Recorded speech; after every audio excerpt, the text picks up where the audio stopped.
Coming up on the Threat Status Podcast, I'll have reports from Tampa, Florida, the site of the Special Operations Forces Week convention, including an interview with Wahid Nawabi, the CEO of AeroVironment. And then we'll dive into the false alarm of a ceasefire deal between Israel and Hamas and the latest developments in the mysterious case of suspended State Department Iran envoy Robert Malley. Don't forget to go to WashingtonTimes.com and sign up for the daily Threat Status newsletter.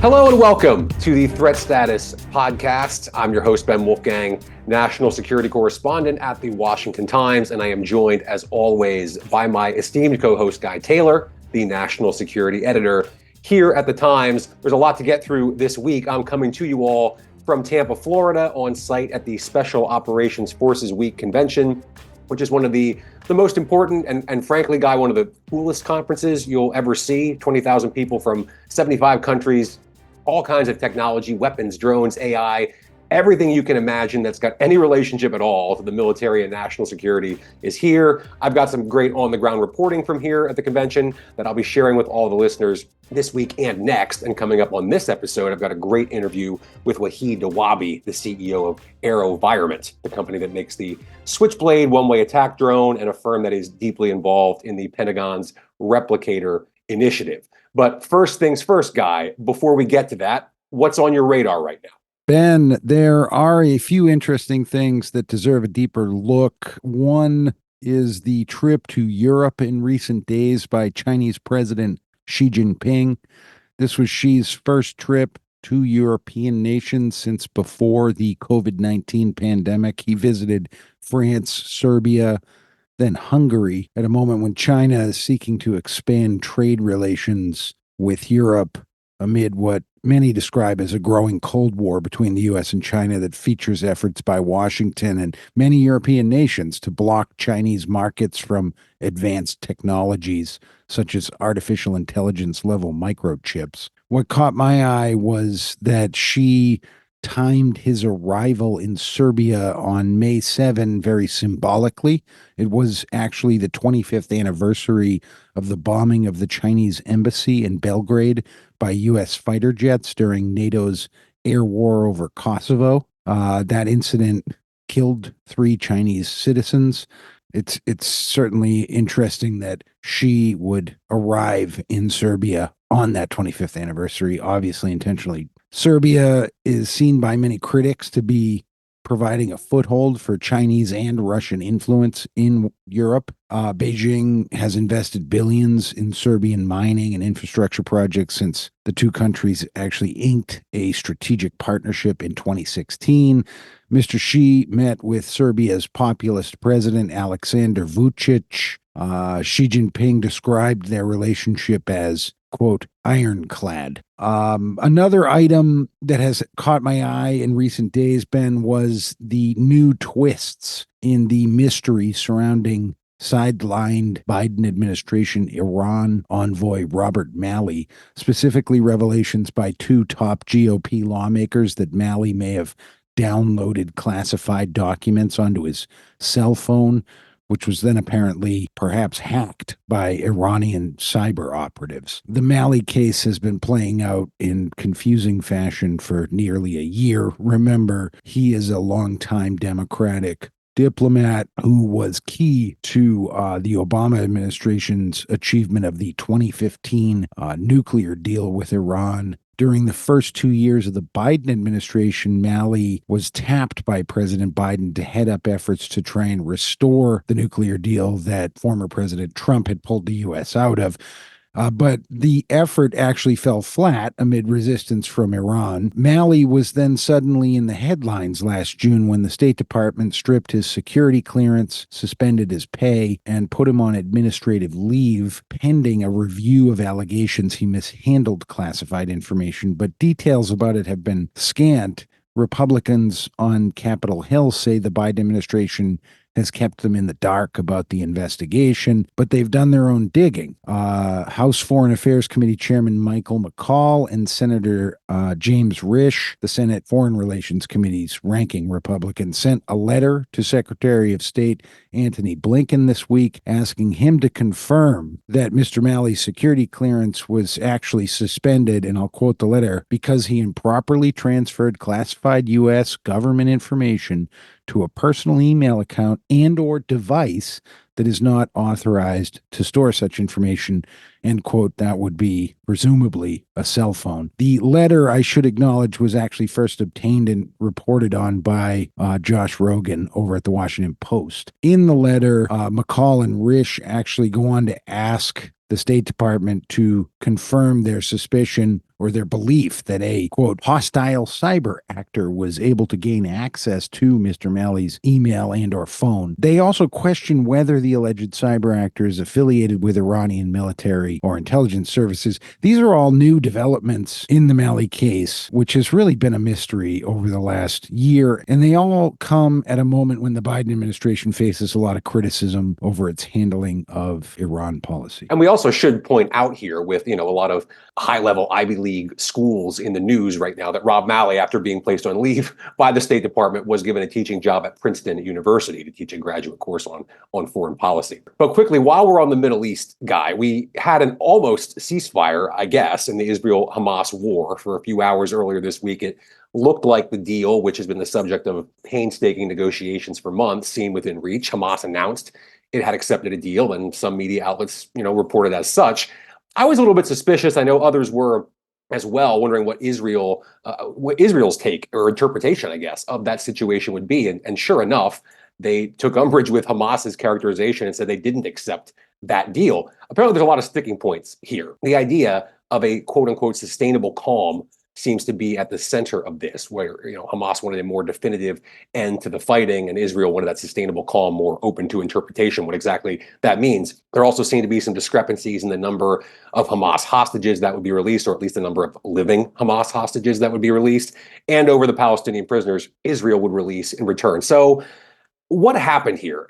Guy, I wonder if this is yet another example of Hamas and what's really proven to be an effective PR strategy. It's information offensive. The YouTube war, as Michael Duran from the Hudson Institute described it to me a few months ago. Israel's about to, or already has, to some level, begun its operation in Rafah. We discussed that in depth last week. That offensive, let's be honest, could be ugly and bloody, and more civilians are almost certainly going to die.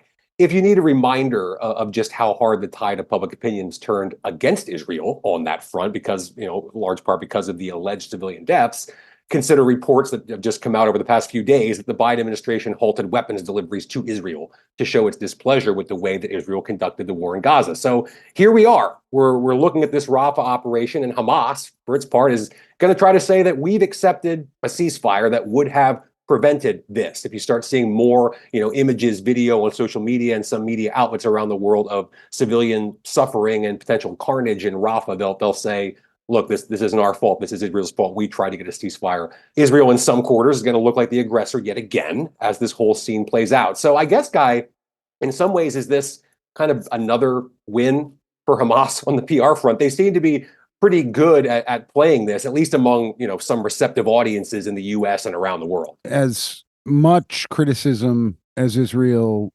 gets, and the amount of anti-Semitism burning beneath protests, pro-Palestinian protests on U.S. campuses, all of that happening, the Israeli government hasn't really wavered since October in its declaration that it was going to wage war until Hamas was defeated or crushed. I think those who are close to the Netanyahu government understand and feel pretty strongly that this campaign in Rafah is going to go forward, whether people like it or not.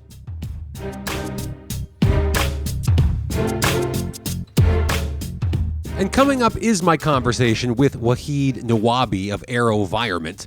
We spoke at the company's booth on the convention floor here at the Special Operations Forces Week convention in Tampa. You'll hear a lot of noise in the background, of course, because at any given time, there's thousands of people here talking on the very crowded convention floor. But our discussion comes At a crucial moment, AeroVironment is working with the Defense Department on the Replicator program, which aims to field thousands of all-domain autonomous systems by August of 2025. And the Pentagon is spending $500 million on that initiative just this fiscal year. You can read our colleague Ryan Lovelace's coverage of Replicator in the Washington Times this week.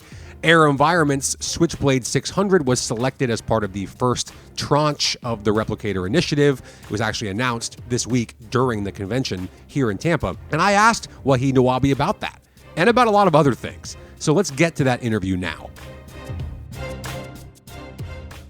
We've written a lot about Replicator at the Washington Times, and so I'm just curious now, as a company that's obviously sort of knee-deep in the Replicator initiative, what's your experience been like working with DoD on the project, and how important, big picture, do you think Replicator is going to be? Our experience and my personal experience has been fantastic from the beginning. I believe that the entire initiative is a very worthy cause and very much needed for the country of the United States and our allies.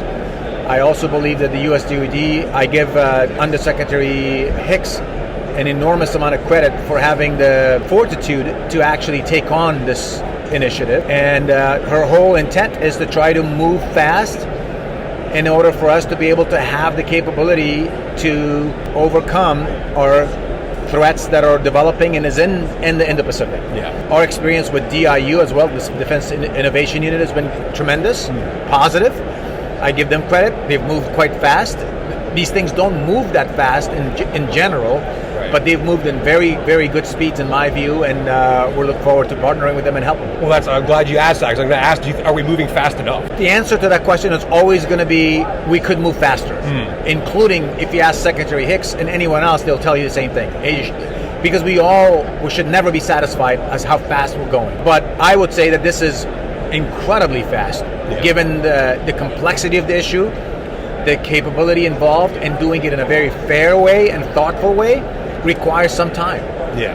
And the fact that our system is, already very mature, it is at the DoD's standards of safety, rigor, program of record level, maturity, and scale and production capability, obviously is a natural, perfect candidate for this. Well, I was going to ask, is that why you think you're playing such a central role in this, because this product has been proven already? Absolutely. So, not only that the product has proven, that our track record as a really innovative, agile company with a track record of success in the battlefield for multiple decades, and being able to actually scale things like this in the past in our lives, is a great reason why we believe they selected us. Yeah. Besides the fact that we had to be competitive, we had to be the best in the class, all the other credentials that we bring to the table that shows our track record of being able to do this speaks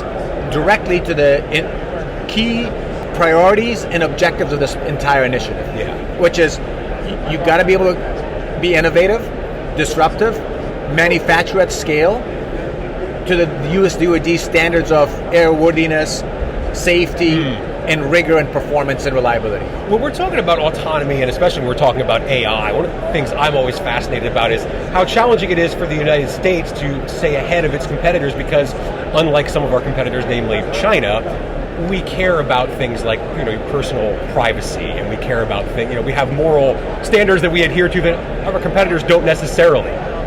How challenging does that make it for a company that's operating in that space to know that you're bound by this set of sort of rules and norms, which is a good thing, but your adversaries aren't? Yeah, so we don't compromise our values and standards as a country or as a company or as individuals and as a military. Right. That's what sets the United States apart from the rest of the world, and that's also what sets us as a company apart from the rest of our competitors and our adversaries. So we abide by all those standards and we hold them up really well, but it doesn't really mean that we can't innovate and we can't do the things that we're doing. It's like, for example, today, our systems are used over in 55 different countries around the world, our allies, and our systems perform extremely well, including in Ukraine. Yeah. We've got several of our products deployed in Ukraine by the thousands, and the U.S. DoD continues to give them more, because it's the track record that we have demonstrated, speaks for itself. Yeah. And so we are dealing with very heavily contested environments in Ukraine, and our systems are performing really, really well. We're not violating any ethics standards or moral standards that we have as a nation or as a military or as a company. Yeah.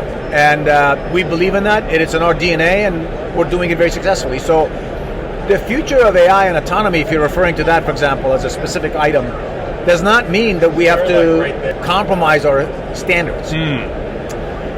In many instances, autonomous systems are more reliable and more bulletproof than man decisions that we make in a lot of other systems, or human in the loop. So in that perspective, there's a misunderstanding in the market that when it says something becomes autonomous, we invade our privacy or it's less safe. Right.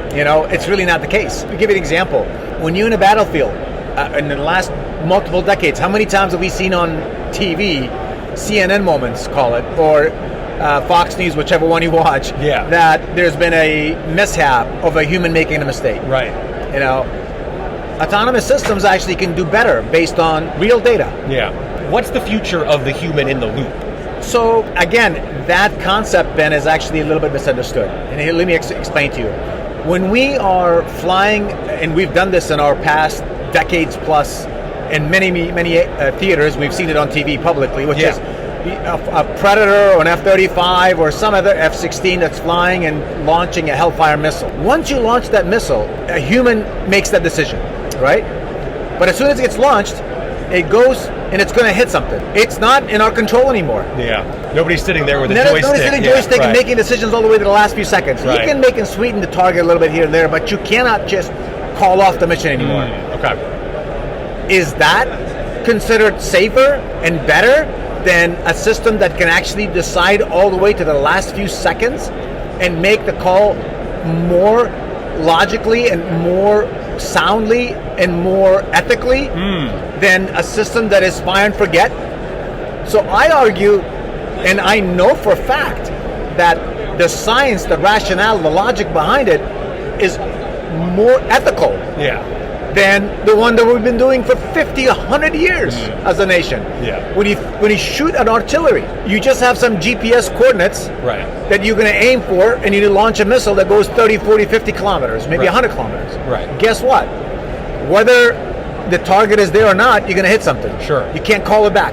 Right. Well, that's not the case with Switchblade. You can change your mind all the way to the last few seconds of the mission. So that would mean potentially less collateral damage, less civilian casualties. That's right. Yeah. That's right. So, yes, you could have a human in the loop, but even if you didn't, the software algorithm is actually more reliable, and it's living to a higher standards of ethical and moral standards than a human in the loop. Yeah. You mentioned Switchblade in Ukraine. So we're now, obviously this war is dragging on longer than anybody would like it to, but what have you learned about Switchblade and sort of about where that technology is going from the war in Ukraine? Yeah, and so let me just finish one other point I forgot to mention, and the other one I'll get to your question too, which is, by the way, we do not mean that there shouldn't be a human in the loop.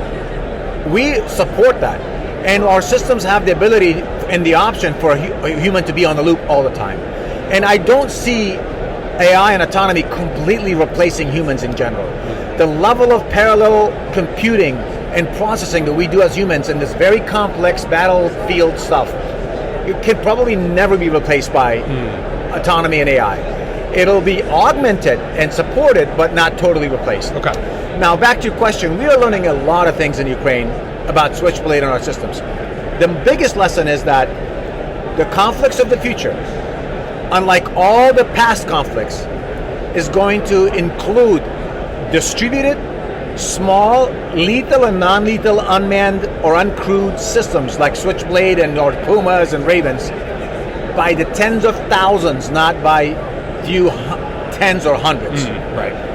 The conflicts of the future is going to have an enormous amount of that, A. B, they're going to be much more jam and RF-proofed, bulletproofed. B, and then C, it is also going to be much, much more autonomous, where the systems are going to make a lot more decisions on their own on the edge of the battlefield. And D, there's 4 components. They're also eventually going to work in conjunction with each other as a swarm or as a system of systems solution. Yeah. And AeroVironment is extremely unique in that category. We have the largest portfolio of uncrewed systems in multiple domains, and we design and manufacture almost all of our subsystems, which makes us extremely good at being able to deliver systems that are designed from the ground up to work cohesively together. Yeah. And an open system architecture.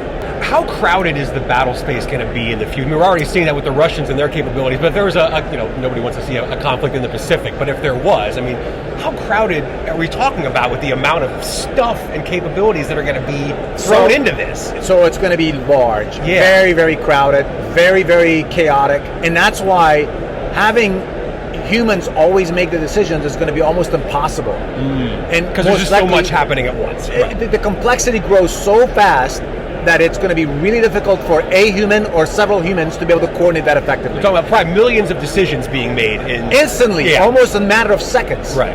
Or a few seconds and minutes, right? And the dynamics are going to change every second, and so you need to have more software that is going to be able to make these systems work much, much better. Yeah. And we're unique because that is one of the core key differentiators of AeroVironment's capabilities. Yeah. Our AI, autonomy, software, and algorithm capability is significant relative to the whole industry. And so, yeah, I mean, today, Ukraine's a great example. They're talking about, publicly, Ukraine has made statements that they need to get to the hundreds of thousands of drones production a month. That's crazy. But it's the reality. This is Ukraine. Yeah, right. And so that's what we're looking for in the future. And it's now time for Threats of the Week. It's a weekly segment where a guy and I each identify a threat that is affecting U.S. national security right now, this week, as we record this episode. So, Guy, what's your threat of the week? My threat of the week, Ben, is the new and advancing proliferation of nuclear weapons in the 21st century. It's something that seemed at the end of the Cold War with the dissolution of the Soviet Union more than 30 years ago would not have been a defining global security threat in the 21st century, but it very much is. I want to highlight a recent column that Joseph Detrani, a former member of the Senior Intelligence Service of the CIA and a former director of the National Counterproliferation Center, and I might add a friend and regular threat status contributor, Joe wrote that the proliferation of nuclear weapons and Iran's recent attack on Israel are just two reasons the United States needs to maintain its own robust nuclear deterrent, but also upgrade its missile defense capabilities and ensure that Iran never gets a nuclear weapon. He points out, though, that Russian President Vladimir Putin has threatened to use nuclear weapons in Ukraine. North Korean leader Kim Jong-un has announced that his regime will make more nuclear weapons designed to fit on a variety of delivery systems. Iranian leader Ali Khamenei has ensured that Iran remains a threshold nuclear weapon state. And China is reportedly planning to increase its nuclear arsenal from about 200 warheads to 1,000 warheads by 2030. Those are all sobering realities that lead me to identify the new and advancing proliferation of nuclear weapons as my threat of the week. Yeah, sobering to say the least. That's right. My threat of the week, Guy, is data security, or I guess data insecurity, as the case may be. This is reminiscent of Rob Malley, of course, that we mentioned earlier in the show, but there are a lot of other examples. I think it's worth noting how widespread and sort of deep a concern this is. We're not just talking about, top federal officials like Rob Malley. We also could be talking about U.S. service members, U.S. troops, some of whom have access, obviously, to sensitive information about deployments, capabilities, and the Pentagon, even, war game plans, contingency scenarios for conflicts with China, Russia, and everything really in between. So how big a threat is it, and what can be done about it? While I was here at the Special Operations Forces Week convention in Tampa, I got into this discussion with Jared Shepard. He's an Army veteran and the president and CEO of Hypori, a company that works on this issue. In a nutshell, Hypori says that it allows U.S. troops to use their own personal device as a fully secure window to access sensitive information that's stored in the cloud. In other words, none of the data is actually on their personal device. It's referred to as BYOD, or bring your own device. This eliminates the need, Shepard says, for anyone to have two devices, a personal or a work phone or tablet or computer. This is a little reminiscent, of course, of Hillary Clinton back in 2016 and her, saying she didn't want to have two separate devices. So here's what else he had to say about what his company does, the threats from things like TikTok, and how important data security is right now for U.S. national security and military readiness. I'm here with Jared Shepard of Hypori. Jared, thank you so much for talking to us here in the Threat Status Podcast. I really appreciate it. It's awesome. Data security is obviously very important. I think it kind of goes overlooked sometimes that maybe some of the stuff that's on a service member's phone might actually be a threat if it's not properly protected. How important is that, you think, right now for data to be secure? Well, I mean, data in itself, it's absolutely critical, right? It is the revenue, ultimately, or the monetary way in which we exchange today is through data. Yeah. The value of data, every big company out there is exchanging in data. The government operates off of data. Individuals operate off of data, right? So that is the currency exchange of the world today, is data. So protecting it becomes absolutely critical, but it's interesting. So, for us, it's not just the data of the organization. It's the data of the individual that has to be protected. So there's two sides of that sword, which is the organizational protection or the enterprise protection, but then also the privacy protection of the end user as well. Are we getting better as a society in terms of understanding the threats that are on these devices right here? No, I don't think so. We're not there yet? I think at a technical side of the house we are, but I think, personally, you hear people talk about, my privacy was compromised, and they live stream it on TikTok. And which if they're doing that, they have absolutely no idea what they're talking about, right? Because look, let's split no hairs on this. TikTok is a nation state aggressive acting platform, right? Yes, it's cool that you can doom scroll until the middle of the night watching really cool videos, but the shape of those videos, the type of information that's flowing to you, and the type of information that's flowing to them is not. It's not innocuous. It is intended to manipulate you. Yeah. Right. And the difference between like a platform like TikTok versus a platform like, say, Instagram. Instagram is purely trying to make money. TikTok is trying to influence an outcome because it's owned by a nation state actor that has the ability to influence an outcome, and they can do that at the micro level through data. How you access, what you touch, where you touch. Right. If you're a left-wing guy and you're pro-left-wing, they're going to feed you conspiracy theories that make you even more that way. Right. If you're a right-wing guy and you're pro-right-wing, they're going to feed you conspiracy theories that make you more that way. It's the manipulation of the individual that these platforms that we hold in our hands, the power of these, we underestimate. And we don't know how people are using our own data against us. We took a different approach, right? Yeah. So I joke, I say we were zero trust before zero trust was a thing. We took an approach in that I assume that the edge device is already compromised, right? So I assume that the device has malware on it. It has a bad acting platform of some kind, whether you know it or you don't know it. That edge device presents a threat, and I'm going to assume that going in. And so instead, what I enable you to do is access a secure environment, like, for instance, the government's NIPRNet, in a true BYOD environment, right? So I can actually get to NIPRNet, which is the government's unclassified but critical unclassified information set, which has national security implications, right? I'm going to enable you to access that environment and manipulate data in that environment, but never actually be in possession of that data. So then that way you can't lose it, your device can't compromise it, and it can't be, I don't want to say hacked because everything can be hacked, but it can't ultimately be intercepted or used against the government. Yeah. Jared, thank you so much. I really appreciate it. Yeah, man. And so there you have it, guys. This is obviously going to be a very important and very major issue with a lot of ramifications, probably for the rest of our lives and potentially even a lot longer than that. Totally interesting, Ben. Thanks for fleshing that out, and thanks for being at Special Forces Week down in Tampa, Florida, digging in as you always do and covering it for Threat Status readers and listeners. Thank you all so much for listening this week, Guy. Thank you as always for joining me. And please go ahead, hit that subscribe button, and we will be back next week on the Threat Status Podcast.